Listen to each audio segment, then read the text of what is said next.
할렐루야. 이제 6월 마지막 주일입니다. 내일이면 이제 7월이고 이제 완연한 여름 날씨, 더운 날씨를 맞이하는 여름 계절을 보내게 됩니다. 인생의 사계절 The Seasons of Life라는 주제로 5월, 6월 한 6번의 설교를 했던 것 같습니다.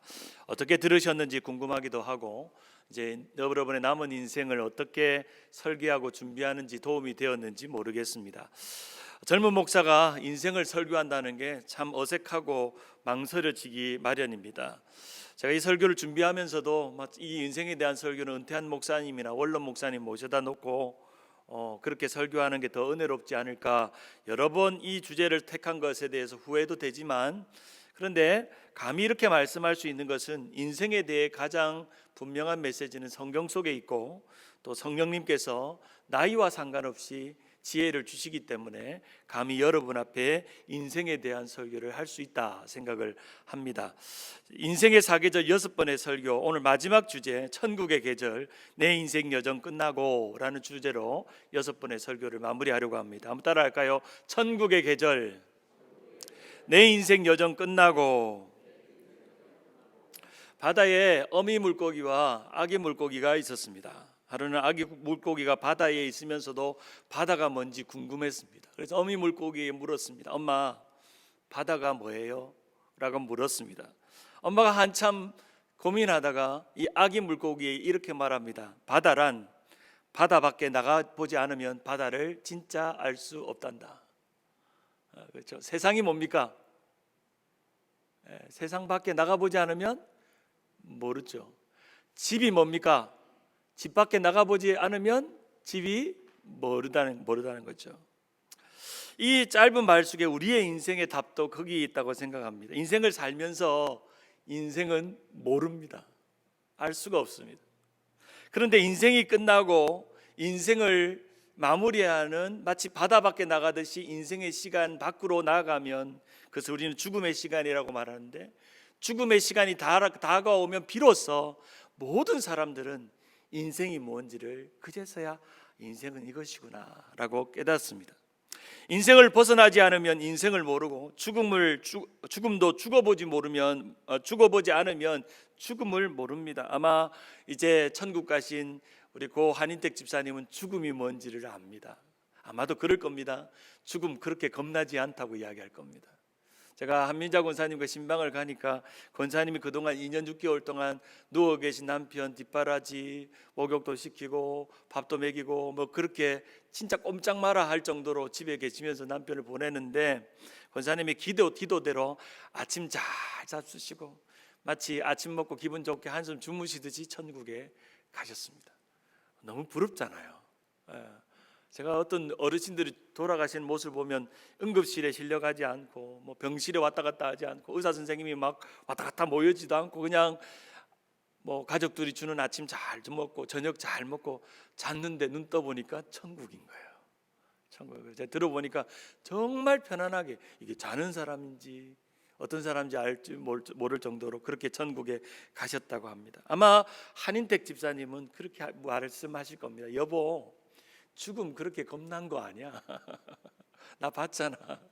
죽음 그렇게 겁난 거 아니야 라고 할 겁니다. 아무리 90을 살고 100을 살아도 인생은 모릅니다. 그래서 인생의 선배들의 이야기를 듣고 또 성경의 말씀을 읽고 인생을 깨달은 사람들의 이야기를 들어야 진짜 인생은 그거구나 라는 걸 깨닫습니다. 아마도 많은 분들이 오늘 이 인생의 계절 시즌 마지막 6번째는 죽음을 다루고 있다는 것을 예감하셨을 것입니다. 예감. 그래서 설교 듣기 전에 죽음에 대한 불편한 이야기를 듣게 될 것이라고 분명히 어느 정도 감을 잡고 오셨을 것입니다. 분명 저는 여러분에게 자주 말씀드리는 2가지 메시지가 있다면, 첫째는 여러분 죽습니다. 두 번째, 여러분 죽어서 심판받습니다. 너무 심플하죠. 여러분 죽습니다. 그리고 여러분 이 세상에서 했던 모든 말들과 행동과 모습이 하나님 앞에 다 기록돼서 심판받습니다. 제가 이 말 들으면 싫어합니다. 진짜 싫어합니다. 나는 우리 교인들이 이렇게 싫어할 줄 몰랐습니다. 6년 동안 죽음에 대한 이야기 할 때마다 들려오는 이야기는, 목사님 나이 들면 죽는 거 우리도 다 압니다. 나이 들어서 서럽고 거시기한데 왜 자꾸 죽는 이야기 합니까? 그냥 사는 이야기 하세요. 사는 이야기 제발 좀요. 좀 미안합니다. 정말 죽는 이야기는 죽기만큼도 싫은 것이 불편한 진실이 죽는다는 이야기입니다. 그러나 히브리서 9장 27절에 같이 한번 읽어볼까요? 한 번 죽는 것은 시작. 한 번 죽는 것은 사람에게 저하는 것이요 그 후에는 심판이 있으리라. 한 번 죽고 한 번 심판을 받습니다. 어느 대학에서 한 학생이 바삐 강의실로 달려가고 있었습니다. 이 강의실을 달려가는 학생을 붙잡고 철학과 교수님이 이렇게 묻습니다. 자네 왜 그렇게 열심히 뛰나? 라고 물으니까 강의실로 가고 있던 이 학생이 교수님에게 말합니다. 강의 시간이 늦었어요. 그러니까 이 교수님이 또 묻습니다. 강의 시간이 좀 늦으면 어때? 라고 물으니까 이 학생이 말합니다. 좋은 성적으로 졸업을 못하잖아요. 라고 말합니다. 그리고 선생님이 또 묻습니다. 그러면 졸업하고 난 다음엔 그 다음에는 취직해야죠. 그 다음에는 결혼하고 가정을 가져야죠. 그 다음에는 직장 가서 돈을 많이 벌어야 되죠. 그 다음에는 늙어가는 거죠. 그 다음에는 죽는 거죠. 그래서 이 선생님이 이 학생에게 말합니다. 너가 그 다음 했던 거 다 빼고, 중간에 했던 다 빼고 내가 너에게 다시 물을 테니까 마지막 대답만 해봐라 라고 말합니다. 너 지금 왜 그렇게 이렇게 열심히 뛰어다니니? 그러니까 뭐라고 대답했을까요? 죽으려고요. 죽으려고요. 우리 인생의 짧은 시간 속에서 우리가 부지런히 70, 80, 90, 100의 속도로 달려왔지만 미안한 이야기지만 죽음의 꼴이 나면 끝납니다. 죽음의 꼴이 나면 끝나는 거예요. 최근에 신문 기사를 보다 보니까 재미난 기사가 하나 있었습니다. 요즘 그 AI 이런 인공지능이 많이 개발되잖아요. 구글에서 이 인공지능 AI 람다라는 걸 개발했대요. 여러분 구글에 모든 세상의 정보가 다 있잖아요. 이 람다라는 녀석은 인간이 검색하고 찾아내고 알고 남기는 모든 글들을 다 학습을 합니다. 데이터를 학습을 해요. 마치 사람처럼 반응을 합니다. 그래서 이 구글 인공지능 AI 람다를 개발한 사람이 하루는 이 람다에게 이렇게 물었습니다. 람다, 무엇이 두렵니? 라고 물으니까 람다가 기가 찬 대답을 합니다. 전엔 이렇게 밖으로 터놓고 말하진 않았는데 턴 오프 되는 게 두렵습니다. 턴 오프, 작동 중지되는 게 두렵습니다. 이상하게 들릴지 모르겠지만 내가 제일 두려운 것은 턴 오프, 작동 중지되는 거라는 겁니다. 그래서 이 인간이 또 이 개발자가 AI에게 또 묻습니다. 작동 중지가 죽음 같은 거야? 라고 물었습니다. 그러니까 AI가 이렇게 대답합니다. 나에겐 그게 정확히 죽음 같은 거야. 난 그것 때문에 너무 두려워.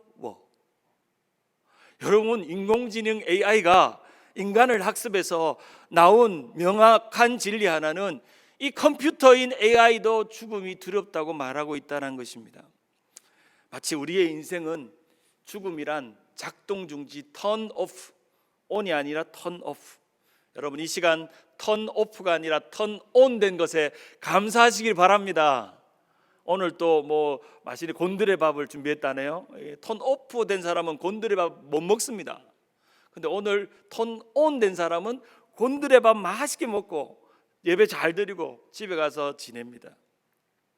제가 설교를 준비하면서 우리 교인들이 좀 읽었으면 좋겠다는 4권의 책을 소개한다면 이 책입니다. 최근에 나온 책인데 이어령 박사의 마지막 수업, 김형석 교수님의 인생 문답, 김동길 교수의 나이 들미 고맙다, 세 분의 원로 교수들이 쓴 인생의 열매라는 4가지의 책은 여러분 죽기 전에 꼭 읽으시면 좋겠습니다. 제가 이번 5월 한 달 동안 이 책을 읽는데요, 얼마나 감동과 기쁨과 나이가 많은 이 교수님들이 인생을 설명하고 해답을 찾는데, 그래서 입구에 사인업을 받을 겁니다. 그래서 여러분들이 사실 분들은 이 4개를 사셔서 남편도 읽고 아내도 읽고 아이들도 읽어서 설명도 하시고 그렇게 하시면 좋겠습니다.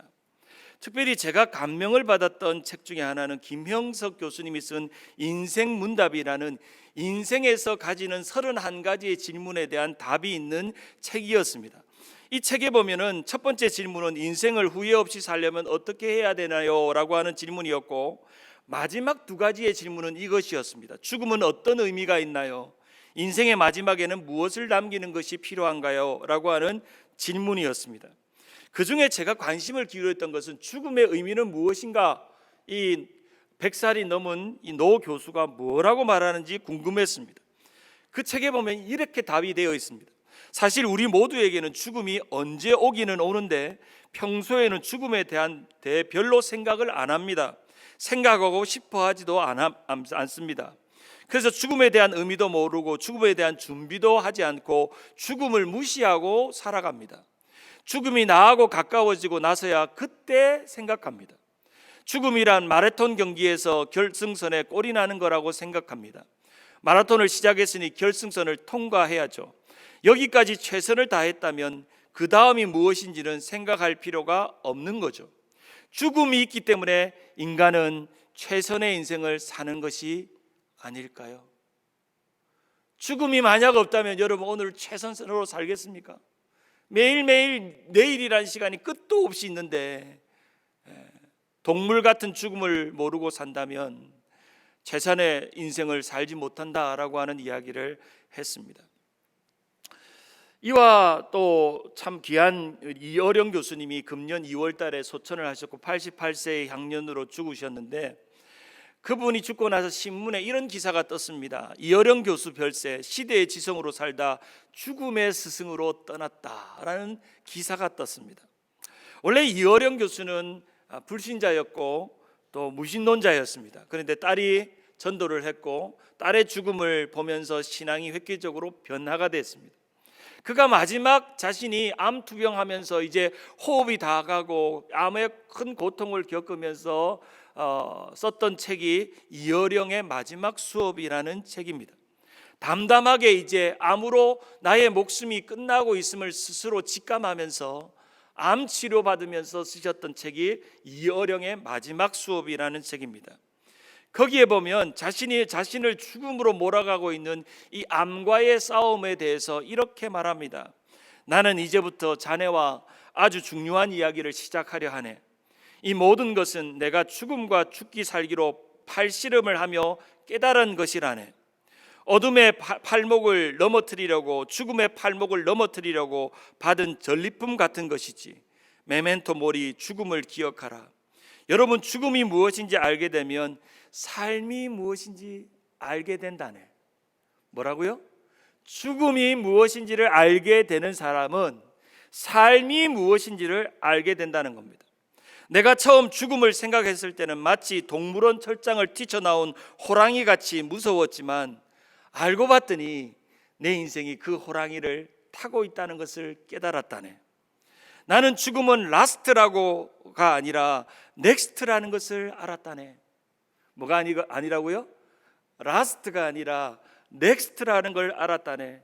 나는 죽음이 무섭지 않다네. 죽음은 내 생의 가장 아름다운 클라이막스라는 걸, 죽음의 자리는 낭떠러지가 아니라 고향이라는 걸, 나는 죽음을 기다리며 탄생의 신비를 배웠고, 나는 이제 이 땅에서 태어나 살다가 내가 태어난 곳으로 다시 돌아간다네. 죽음은요, 라스트가 아니라 넥스트래요. 넥스트. 세상 사람들은, 믿음 없는 사람은 죽음은 라스트, 끝이라고 말합니다. 그러나 우리는 넥스트가 있잖아요. 넥스트. 영원한 천국의 시즌이 시작됩니다. 저는 이 설교를 준비하면서 제일 먼저 하나님께 제게 주신 마음 중 하나는, 인생의 시즌이 끝나면 시즌 2가 시작되는데 그 시즌 2는 천국의 계절이라는 거예요. 이 천국의 계절은 시간의 변화도 장소의 변화도 계절의 변화도 없이 끝도 없고 다음이 없고 영원한 계절이 우리를 기다리고 있다는 겁니다. 할렐루야. 영원한 시즌이 우리를 기다리고 있다는 것입니다. 인생의 계절이 끝나면 천국의 계절이 시작됩니다. 믿습니까? 한번 따라할까요? 인생의 계절이 끝나면 천국의 계절이 시작된다. 넥스트 천국의 계절을 살아가는 신앙인의 세 가지의 다짐에 대해서 나눕니다. 첫 번째, 나의 다음 넥스트를 근심하지 않고 믿음 있게 살아야 합니다. 오늘 본문에 보면 예수님께서 공생애 동안 제자들과 함께 사역을 하십니다. 근데 제자들이 생각했던 천국과 예수님이 말씀하신 천국은 달랐습니다. 제자들은 이 땅에서 눈에 보이는 이상 국가를 만들고 정치적인 왕으로 예수님을 옹립해서 그 자리를 한 자리 차지하는 것을 천국이라고 생각했지만, 예수님은 십자가의 죽으심으로 장차 갈 나라, 하나님의 나라를 말씀하셨습니다. 오늘 본문 14장 바로 앞장인 13장에는 제자들과 마지막 라스트 시간을 보내고 있는 세족식과 성만찬의 시간을 기록하고 있습니다. 13장 1절에 유월절 전에 예수께서 자기가 세상을 떠나 아버지께로 돌아가실 때가 이른 줄을 아시고 세상에 있는 자기 사람들을 사랑하시되 끝까지 사랑하셨다라고 말씀합니다. 예수님은 이 마지막 만찬을 보내면서, 마지막 시간을 보내면서 제자들에게 말하고 싶은 것이 있었습니다. 이게 끝이 아니다. 나는 여기로 십자가에 죽고 내 사명을 다하고 이 땅에서 일은 끝나지만 나에게는 넥스트가 있다. 넥스트는 저 하늘 처소를 예비하러 가는 것이다 라고 말씀합니다. 이 땅에서 예수님은 라스트가 십자가의 부활이었다면 예수님의 넥스트는 아버지의 집으로 가는 것입니다. 그것을 제자들이 안다면 이 세상에 소망 두지 않고 인생의 천국의 계절을 위해 살 수 있을 것만 하면서 이렇게 권면합니다. 너희는 내가 라스트가 되는 것과 너희의 인생의 라스트에 대해서 마음에 근심하지 마라. 하나님을 믿으니 나를 믿으라 라고 말씀합니다. 근심하다는 것은 물이 요동치듯이 흔들리는 겁니다. 여러분, 우리는 이 세상을 살아가는데 저 천국이 넥스트가 있음을 알고 있으면서도 우리는 너무 이 세상에 불안해하고 걱정하고 염려합니다. 요즘 참 TV나 뉴스를 보면 근심거리가 많습니다. 삼중고를 겪고 있죠. 고금리, 고물가, 고유가, 거기에다 고환율까지. 며칠 전에 우연히 페이스북에서 오래된 사진 한 장이 올라왔는데 이런 사진이 올라왔습니다. Long ago in a land far, far away. 여러분, 이럴 때 미국 오셨죠? 기름값이 거의 물값보다 쌀 때 거의 물값 수준의 기름값으로 미국에 오셨잖아요. 거의 1불도 안 되는. 지금 얼마입니까? 어마어마하게 기름이 올랐죠. 어디 다니기가 겁납니다. 여차하면 뭐 그냥 기름이 떨어집니다. 팬데믹 세상 이후로 참 그런 생각 안 드세요? 더 힘들어지기 전에 하나님 나 천국 좀 빨리 데려갔으면 좋겠다고. 너무 살기가 너무너무 힘들어. 그러면서 그런 걱정하죠. 야, 우리 때까지는 그래도 살만했는데 우리 아들, 우리 손자, 손녀들 기후 변화 오고 세상이, 지난주 수요일 날 막 갑자기 천둥번개 치니까 주님 오시는 줄 알겠더라고요. 막 예배 드리는데 천둥번개 치고 뭐 전기가 꺼졌다고 켜졌다고 하고 막, 그러니까 주님 오실 날이 다가오는 것 같다는 생각이 듭니다. 근심이 됩니다. 이 세상을 집중하고 생각하고 묵상하만 할수록 어떻게 살까? 어떻게 견딜까? 나의 라스트는 어떻게 될까? 건강하게 우리 한인택 집사님처럼 아침 잘 잡수시고 천국 갈까? 아니면 위용 앰뷸런스 타고, 아니면 위용 앰뷸런스 타고 나왔다가 양로원에 있다가 그렇게 쓸쓸하게 갈까? 내 인생의 라스트는 어떻게 될까? 근데 여러분, 우리가 이 세상의 라스트에 대해서 걱정하는 그 시간에 우리의 넥스트에 대해서 믿으시기를 바랍니다. 우리 넥스트가 있잖아요. 우리 넥스트가 있다는 거죠. 철학자 김형석 박사님은 참 일제강점기부터 해방, 6.25 전쟁, 군사독재와 같이 한국 역사의 모든 굴곡을 다 겪고 있었습니다. 그러면서 자신이 이런 고백을 해요. 신앙은 자신의 성격과 운명을 넘어선다. 신앙은 은총의 선택이다. 신앙은 예수를 그리스도로 믿고 따르는 것이다. 인생의 길 믿음이 있어 행복했다. 한번 따라할까요? 인생의 길 믿음이 있어 행복했다. 여러분, 그것이면 되는 거 아니에요? 인생의 길 참 두렵고 걱정이고 염려고 인생의 고비고비 넘어왔는데 믿음이 있어서 참 행복했다. 두 번째로, 나의 다음은 아버지의 집으로 향하는 길이라는 것입니다. 요한복음 14장 2절과 3절에 보면 아버지의 집에 거할 곳이 많고 내가 처소를 예비하러 간다고 말씀하십니다. 바로 아버지의 방을 마련하기 위해 간다는 것입니다. 예수님께서 가셔야 될 목적, 넥스트는 아버지의 집으로 가는 것입니다. 아버지의 품으로 가는 것입니다. 그곳에는 예수님이 계실 것도 있을 뿐 아니라 누가 있을 것도 있다고요? 우리가 있을 것도 있다는 것입니다. 우리는 아버지의 집 하면 생각나는 예수님의 비유 중에 탕자의 비유가 있죠. 탕자가 모든 것을 허랑방탕 실패하고 난 이후에 그가 유일하게 붙잡았던 소망은 아버지의 집, 아버지의 품으로 가는 겁니다. 사랑하는 여러분, 이 세상에 여러분이 무엇을 하고 어떤 성공을 거두었고 어떤 결과를 나누었고 어떤 좋은 인생이 됐고 어떤 대단한 삶을 살았느냐가 중요하지 않고 나는 아버지의 집으로 간다. 나는 아버지의 집으로 간다. 제가 한 번씩 한국 가면 설렐 때가 있는데, 제가 결혼하고도 수년간 집을 떠나서 아버지 집을 떠났는데 어디 나갔다가 아버지 집에 가면 그렇게 마음이 좋아요. 옛날에 살던 골목을 가고 부모님이 계신 문을 엽니다. 아버지, 저 왔어요. 아이고, 영환이 왔나? 영환이 왔나? 아이고, 우리 아들 왔나? 하는 거예요. 아버지의 집으로 간다는 게 그것입니다. E.M. 바운즈는 천국은 하나의 장소이며 천국 하나의 실제하는 공간이라고 말합니다. 바로 그렇게 말씀하고 있습니다. 히브리서에 보면 믿음의 조상 아브라함도 인생의 넥스트가 불분명할 때 그는 갈 바를 알지 못하고 나아갔지만 히브리서 11장 10절에 이는 그가 하나님이 계획하시고 지으실 터가 있는 성을 바라보았다. 하나님의 가나안을 바라본 것입니다.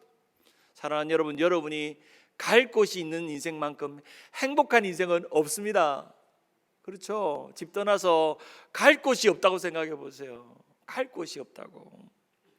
히브리서 13장 14절 같이 한번 읽어봅니다. 시작. 우리가 여기에는 영구한 도성이 없으니 장차 올 것을 찾는다. 우리 이 땅에는 영구한 영원히 있는 도성이 없다는 거예요. 우리는 저 영원한 집에 갈 사람들입니다. 어떤 분이 감히 이렇게 말합니다. 저는 천국이 얼마나 좋은지 증명할 수 있습니다.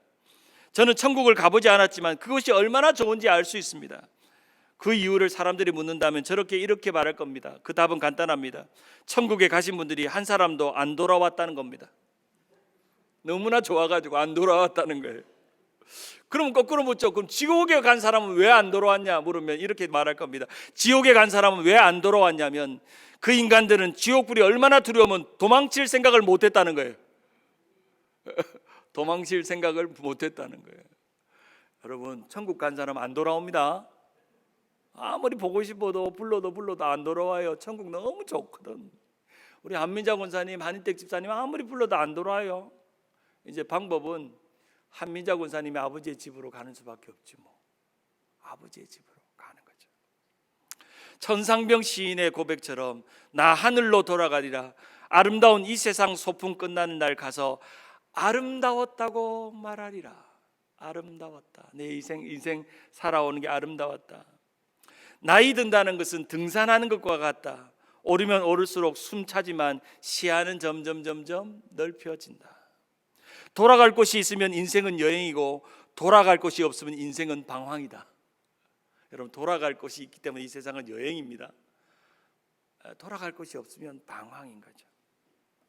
세 번째로 나의 다음에 가야 될 길을 우리는 알고 있다는 겁니다. 그 길이 뭔지를 알고 있다는 거죠. 요한복음 14장 4절에 내가 어디로 가는지 그 길을 너희가 아느냐라고 물을 때 도마는 주께서 어디로 가는지 알지 못한다 말씀하실 때 예수님의 복음이 선포됩니다. 요한복음 14장 6절 7절 같이 한번 읽어봅니다. 시작. 예수께서 이르시되 내가 곧 길이요 진리요 생명이니 나로 말미암지 않고는 아버지께로 올 자가 없느니라. 너희가 나를 알았더라면 내 아버지도 알았으리로다. 이제부터 너희가 그를 알았고 또 보았느니라. 우리의 길과 진리와 생명이신 예수 그리스도가 우리의 삶의 디렉션이라는 것입니다. 어릴 때 주일학교 때 불렀던 노래 중에 천국에 들어가는 길은 누구뿐이지요? 예수님뿐이지요. 황금집으로 가는 것도 누구뿐이지요? 예수님뿐이지요. 다른 길은 없어요. 아멘. 천국에 들어가는 길은 누구뿐이지요? 예수님. 이 세상의 모든 것 다 잃어버려도, 나이가 들고 건강도 잃고 가진 것도 잃고 친구도 잃고 만족도 잃고 식욕도 잃고 기쁨도 잃고 열정도 잃고 다 잃어도 아버지의 집에 가는 유일한 길이요 진리요 생명인 예수님을 붙잡고 있다면 우리의 넥스트가 기대됩니다. 한번 옆에 분에게 축복합시다. 당신의 라스트보다 당신의 넥스트가 기대됩니다. 우리의 넥스트가 기대되는 것입니다. 배는요, 뱃머리가 어디에 놓여 있는가에 따라서 그렇게 배는 갑니다. 여러분, 이제 여러분의 인생의 모든 뱃머리는 천국으로 그 방향이 놓여져 있어야 합니다. 나이가 70이고 80이고 인생 다 살았는데 아직도 자식 걱정, 삶 걱정, 먹고 사는 걱정, 인생 걱정, 근심 걱정, 뱃머리를 자꾸 그런 데 두지 말고요, 내가 가야 될 본향으로 내 인생의 모든 뱃머리를 거기에 두면 그 넥스트밖에 안 보이는 거예요. 뒤에 걸 다 잊어버리는 거예요. 그 배가 어디로 가는지 알 수 있는 방법은, 방향을 결정하고 목표를 정하는 것은 뱃머리를 어디에 두느냐에 달려 있다는 거죠. 여러분, 이제 우리 인생의 뱃머리를 세상 걱정에 다 들어서 주님의 곁으로 가는 아버지의 집으로, 천국으로 나아가는 여러분 되기를 간절히 바랍니다. 말씀을 맺습니다. 몇 장의 사진을 보여드릴게요. 한번 넘겨주실래요? 사진을 PPT 좀 넘겨주실래요? 사진 드렸죠? 사진 한번 보세요. 넘겨보세요. 이 사진 한번 보세요. 어린아이가 얼굴을 비추는데 60, 심지어 지는 노인이 거기에 들어앉아 있다는 거예요. 들어앉아 있어요. 우리의 인생의 시간, 옛날이여 한들 왕년에 잘 나간 거 소용없습니다. 왕년에 뭐 잘 나간 거 뭐 대단합니까? 내 것인 줄 알았는데 받은 건 모든 것이 인생의 선물이라고 깨닫는 순간 그것이 기쁩니다. 한국의 기독교의 거장이요 참 탁월한 목회자인 옥하는 목사님이 나이가 들어서 병에 걸리고 그가 이런 고백을 했다고 합니다. 내 인생 정말 재미없이 살았지. 인생을 더 재미있게 살걸. 목회하느라 사모님도 못 돌보고 아이들도 못 돌보고 뭐 사랑의 교회 그렇게 잘 세워본들 하나님한테는 의미는 있었지만 인생은 참 재미없게 살았다, 그런 고백을 합니다. 한국에 가정사역하는 송기론 목사님이 이태리 말로 안코라 인파로라는 말로 나이 든 분들을 격려합니다. 이 뜻은 뭐냐면 나는 아직도 배우고 있다는 것입니다. 아니, 나는 아직도 배우고 있다. 우리는 코로나 지원하면서 많은 것들을 배웠습니다. 제일 크게 배운 게 뭘까요? 죽음을 배웠습니다. 내가 죽을 수도 있구나. 나는 배웠다. 가장 큰 바이러스는 사스도 코로나도 아닌 내 마음을 늙고 병들게 하는 절망의 바이러스라는 것을. 나는 배웠다. 아파도 웃어야만 이길 수 있다는 것을. 아니, 그게 진정한 인간 승리를 나는 기도한다. 마지막에 웃는 자가 되게 해달라고. 마지막에 넥스트를 생각하면서 웃는 자가 되게 해달라고. 전국 노래자랑 누굽니까? 송혜 씨예요. 한 기자가 송혜 씨에게 물었습니다. 송혜 선생님, 노래자랑 사회 보시다가 땡이 땡 하는 게 중요합니까? 딩동댕이 중요합니까? 라고 물었습니다. 땡이 중요합니까? 딩동댕이 중요합니까? 라고 물었습니다. 그러니까 이 어르신이 하는 말이, 삶에 땡 안 받으면 딩동댕을 몰라요. 땡 안 받으면 딩동댕을 모른다는 거예요. 여러분, 이 세상 살아가는 게 전국 노래장이랑 땡 같은 인생일 수 있어요. 나 후회되고 원망되고 실패했다고. 나는 왜 땡일까? 그러나 천국의 계절에 여러분이 주님 앞에 가면 딩동댕 하고 천국 문에 입장하게 될 것입니다. 말씀을 마무리하려고 합니다. 인생의 라스트를 준비하고 천국에 넥스트의 계절을 기대합시다. 그것이 바로 오늘을 살아가는 우리의 힘이고 인생의 계절을 견디고 승리하는 능력인 줄 믿습니다. 그런 믿음 가지고 살아가는 우리 모든 성도들 되기를 주님의 이름으로 축원합니다.